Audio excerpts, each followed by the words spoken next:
விழுப்புரம் தாலுகா காவல் நிலையத்திற்கு வழக்கு விசாரணைக்கு அழைத்து செல்லப்பட்ட ராஜா என்பவர் மர்மமான முறையில் உயிரிழந்த நிலையில் காவல்துறையினர் தாக்கியதால் அவர் உயிரிழந்ததாக உறவினர்கள் குற்றம் சாட்டியுள்ளனர். இது தொடர்பான கூடுதல் தகவல்களை தலைமை செய்தியாளர் ஜெயக்குமார் வழங்க கேட்கலாம். வணக்கம் ஜெயக்குமார், விசாரணைக்காக அழைத்து செல்லப்பட்டவர் மரணம் அடைந்திருக்கிறார். இது தொடர்பான விவரங்களை பதிவு செய்யலாம்.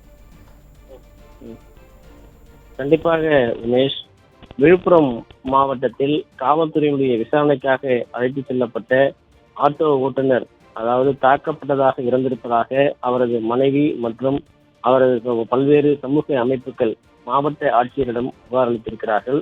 விழுப்புரம் தாலுகா காவல் நிலைய வழக்கு விசாரணைக்காக அழைத்து செல்லப்பட்ட தனியார் விடுதியில் மாஸ்டராகவும் ஆட்டோ ஓட்டுநராகவும் இருக்கக்கூடிய சரவணன் என்கிற நபர் அடித்துக் கொல்லப்பட்டதாக அவருடைய மனைவி மாவட்ட ஆட்சியர் அலுவலகத்தில் புகார் அளித்திருக்கிறார்.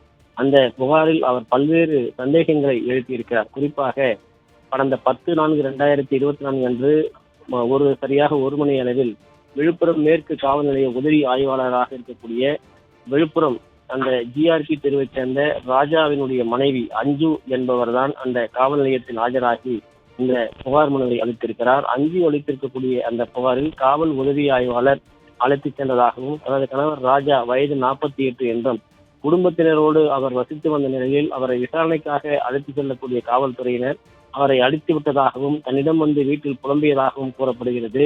இந்த நிலையில் 10/4/2024 அன்று விழுப்புரம் அரசு மருத்துவமனைக்கு சுமார் 8:30 மணி அளவில் அவரை அழைத்து சென்று பார்த்தபோது மருத்துவர்கள் அவர் இறந்து விட்டதாக தெரிவித்திருக்கிறார்கள். குறிப்பாக அவருடைய உடலானது நல்லடக்கம் செய்யப்பட்டிருக்கிறது. தற்போது அவருடைய உடலை விரைவாக எரிக்க வேண்டும் என்று காவல்துறை தரப்பில் அழுத்தம் கொடுக்கிற காரணத்தினால் என்ன செய்வது என்று தெரியாமல் அஞ்சு தற்போது மாவட்ட ஆட்சியரிடம் அந்த புகார் மனு அளித்திருக்கிறார். அதே போன்று அவருடைய சமூக அமைப்புகளைச் சேர்ந்தவர்களும் அங்கு இருக்கக்கூடிய பல்வேறு நல அமைப்புகளைச் சேர்ந்தவர்களும் மாவட்ட ஆட்சியரிடம் இது தொடர்பாக ஒரு புகார் மனுவை அளித்திருக்கிறார்கள். ஏன் அவரை அழைத்து சென்று அடித்ததின் காரணமாகவே அவர் இறந்திருக்கிறார், விசாரணை என்கிற பெயரில் காவல்துறையினர் அத்துமீறி நடந்திருக்கிறார்கள், அதனால்தான் இந்த உயிரிழப்பு ஏற்பட்டிருக்கிறது.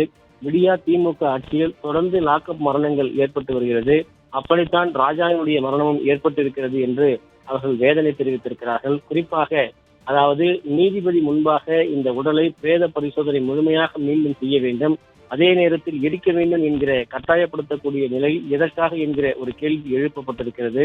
குறிப்பாக விசாரணை என்கிற பெயரில் அழைத்து செல்லக்கூடிய அனைவருமே திமுக ஆட்சியில் தொடர்ந்து காவல்துறையினர் அதிகார துஷ்பிரயோகம் செய்து அவர்களை கடுமையான முறையில் நடந்து தாக்குவதன் காரணமாக அவர்கள் மர்மமான முறையில் உயிரிழந்து போகக்கூடிய ஒரு அவலநிலை ஏற்பட்டிருக்கிறது.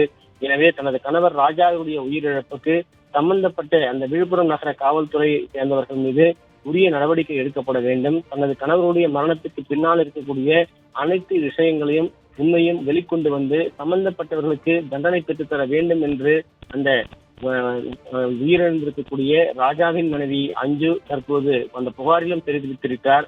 அதே போன்று மாவட்ட ஆட்சியரிடம் முறையிட்டிருக்கக்கூடிய அந்த மனைவியிடம் குறிப்பிட்டிருக்கிறார். குறிப்பாக விழுப்புரம் மாவட்டத்தை பொறுத்தளவிற்கு சாதாரணமாக ஒரு தொழில் செய்து வந்த கேண்டீன் வைத்து நடத்தி வந்த இந்த ராஜா என்கிற நபரைத்தான் இது போன்ற ஒரு கொடுமைக்கு ஆளாக்கப்பட்டிருப்பதாக அவருடைய மனைவி தெரிவித்திருக்கிறார். ஏற்கனவே கடந்த 10ஆம் தேதி அவர் புகார் அளித்திருக்கிறார். புகாரின் மீது ஒரு விரிவான நடவடிக்கை இதுவரை எடுக்கப்படவில்லை. அதே நேரத்தில் தன்னுடைய கணவருடைய மரணத்தில் சந்தேகம் இருக்கிறது. அவர் எதனால் இறந்தார், காவல் நிலையத்துக்கு விசாரணைக்கு அழைத்து செல்லப்பட்ட பிறகுதான் இந்த இறப்புக்கு காரணமாக இருக்கிறது. எனவே காவல்துறை மீது மிகுந்த சந்தேகங்களை எங்களுக்கு எழுப்புகிறது.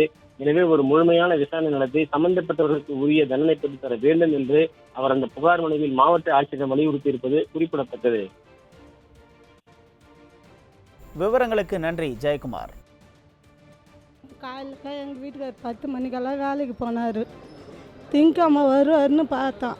செவ்வாய்க்கிழமெல்லாம் ஃபோன் பண்ணேன் எங்கள் வீட்டுக்காருக்கு, இதுமாரி பணம் கட்டணும், லோன் பணம் காசு கொடுத்து அனுப்புன்ட்டுன்னு என் பெரிய பையனுக்கு ஃபோன் பண்ணான். என் பெரிய பையன் எடுத்து பேசினான், அப்பா காசு 400 ரூபா கொடுத்துக்கிறாரு, நான் வரேம்மான்ட்டு சொன்னேன். செவ்வாய்க்கிழமை நைட்டு 10:30 மணிக்கு ஃபோன் பண்ணேன், வரேன்ட்டுன்னு சொன்னான். அப்பா எங்கன்னு கேட்டால் அப்பா வருவார் நீ போன்ட்டுன்னு சொன்னான். சரின்ட்டுன்னு நான் விட்டுட்டேன். செவ்வாய்க்கிழமை வருவார்னு பார்த்தா வரல. புதன்கிழமை காலையில் தான் எங்கள் வீட்டுக்கார் வந்தார். மணி ஒரு 12 இருக்கும். 12 மணிக்கு வந்தவர், இதுமாரி எனக்கு உடம்பு வலிக்குது, இதுமாரி போலீஸ்காரங்க என்னை அழிச்சிட்டாங்க, எனக்கு இங்கே வலிக்குதுன்னு என் கூட இதுமாரி எனக்கு கஷ்டம், மனசு கஷ்டமாக இருக்குன்ட்டு தண்ணி மொழின தண்ணி குச்சவொன்னே வாயாலையும் மூக்காலையும் அப்படியே இதான் வந்துச்சு. வந்து உயிரை விட்டார் என் கூட்டுக்கார் 10 நிமிஷத்தில்.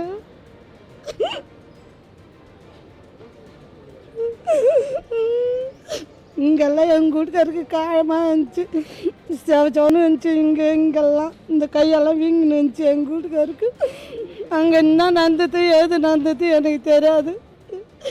எங்களுக்கு ஒரு தீர்வு கிடைக்குது. நான் 3 பிள்ளைய வச்சுன்னு கஷ்டப்படுற வாடகை விட்டு எனக்கு நீங்கள் ஏதோ ஒரு உதவி செய்யணும்.